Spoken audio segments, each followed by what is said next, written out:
Boa tarde, terceirão, tudo bem com vocês, alunos? Para nossa aula hoje, eu quero que vocês peguem o caderno de atividades de produção de texto lá na página 20. Então, lá na página 20, nós temos a proposta 2. Leia os dois textos base a seguir. Então, vamos fazer a leitura dos textos para a gente fazer as atividades. Então, texto 1. Quase 90% dos brasileiros têm dificuldades de quitar dívidas. Pelo menos 89% dos brasileiros dizem estar em dificuldades para quitar suas dívidas. Para solucionar seus problemas de endividamento, 20% dos entrevistados disseram ter vendido algum bem nos últimos 12 meses.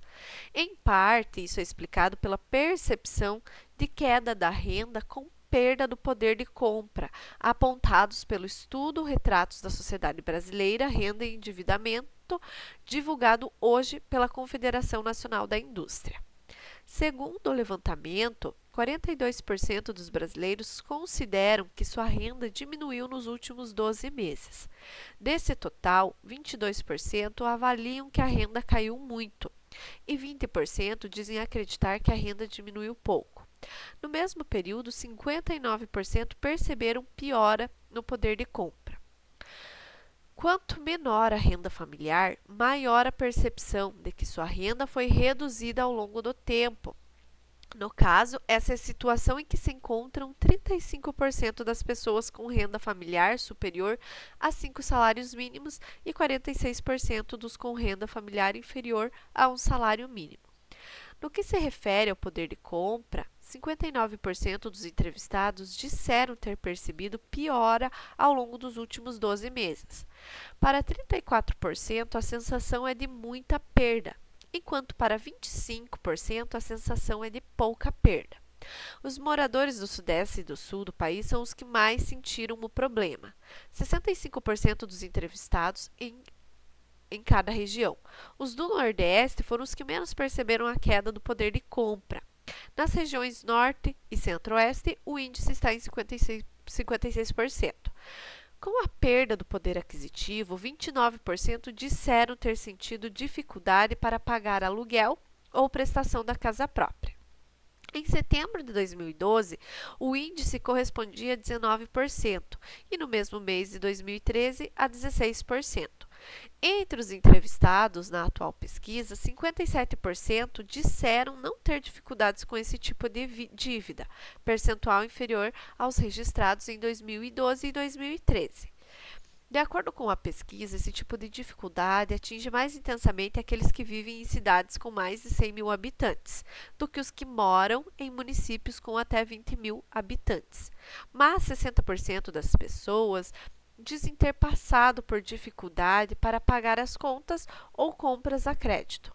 Em 2012, o percentual estava em 45% e em 2013, 47%.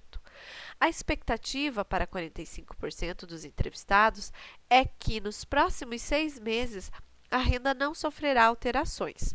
No entanto, 37% acreditam que ela diminuirá e 14% que a renda aumentará.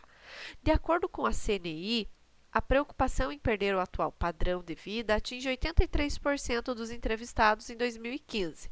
Em 2009, o índice estava em 90%. E em 2012, 76%. A pesquisa identificou que 37% dos entrevistados se endividaram nos últimos 12 meses com o objetivo de cobrir despesas ou as de sua família. Em 2012, 30% deles se encontravam nessa situação, passando a 34% no ano seguinte. Segundo o levantamento, 34% dos brasileiros ficaram mais endividados nos últimos 12 meses, sendo 11% muito mais endividados e 23% mais endividados. Ao longo do período, o problema atingiu mais mulheres do que homens.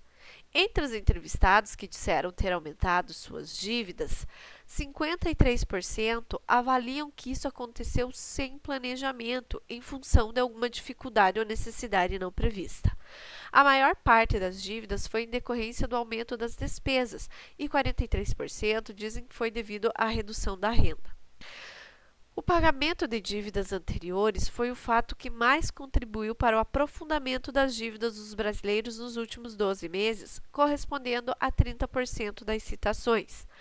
Em segundo lugar, estão os pagamentos de gastos correntes da casa, como aluguel, água, luz, telefone e compras do mês, com 28% dos registros.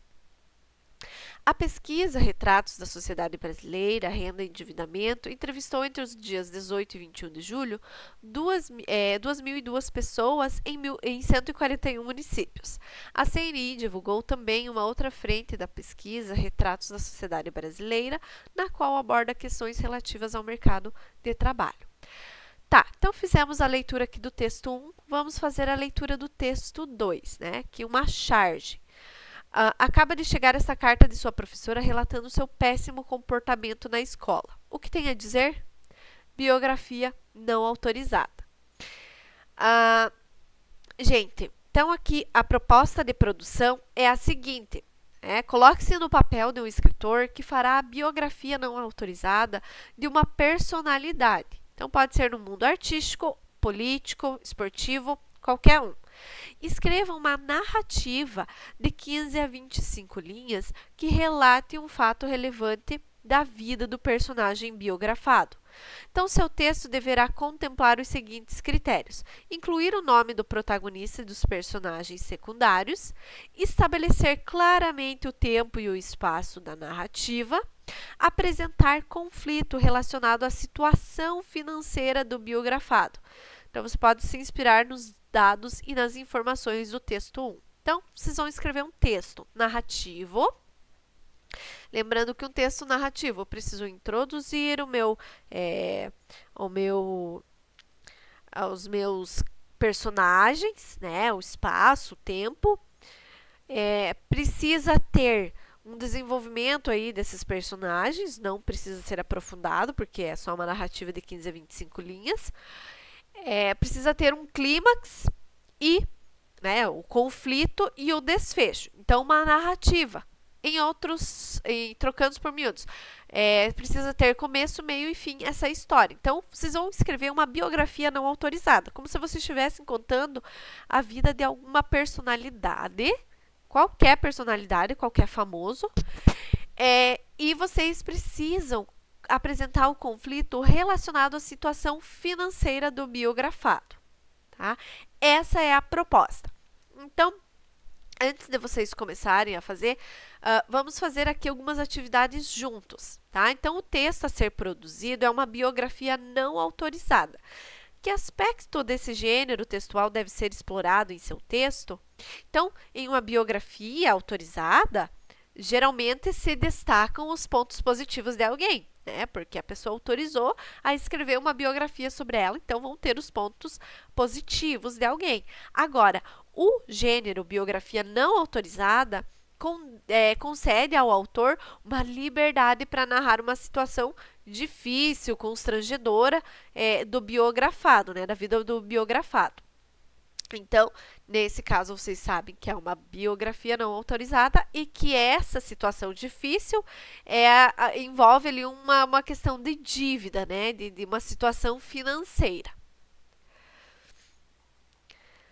Número 2. Assinale as afirmativas que estão corretas em relação ao gênero biografia. Então, letra A. Em geral, biografias são escritas para mostrar a vida de pessoas do cotidiano, de modo que se tornem uma referência para outras pessoas comuns. Claro que não, né? Não não são escritas para mostrar a vida das pessoas do cotidiano. Então, essa a gente não marca. Letra B. Numa biografia, o menos importante é a escolha de fatos da vida do biografado, já que, por ser um livro com missão ilustrativa, tudo o que se faz cabe nesse gênero textual.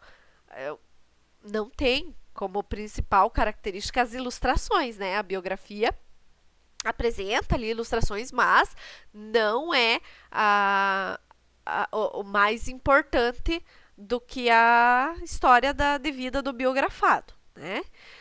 A letra C, em geral, apenas pessoas consideradas ilustres por conta da função que ocupavam ou de uma participação social de destaque são biografadas. Sim, né? São pessoas mais conhecidas ou ilustres. E a letra D, apenas os fatos de destaque merecem aparecer em biografia, já que fatos muito comuns do cotidiano não levariam o biografado ao estrelato. Claro, né, gente? Essa também está correta. Gente, então, logo mais na nossa próxima aula a gente continua falando e fazendo as atividades aqui, tá bom? Até daqui a pouco.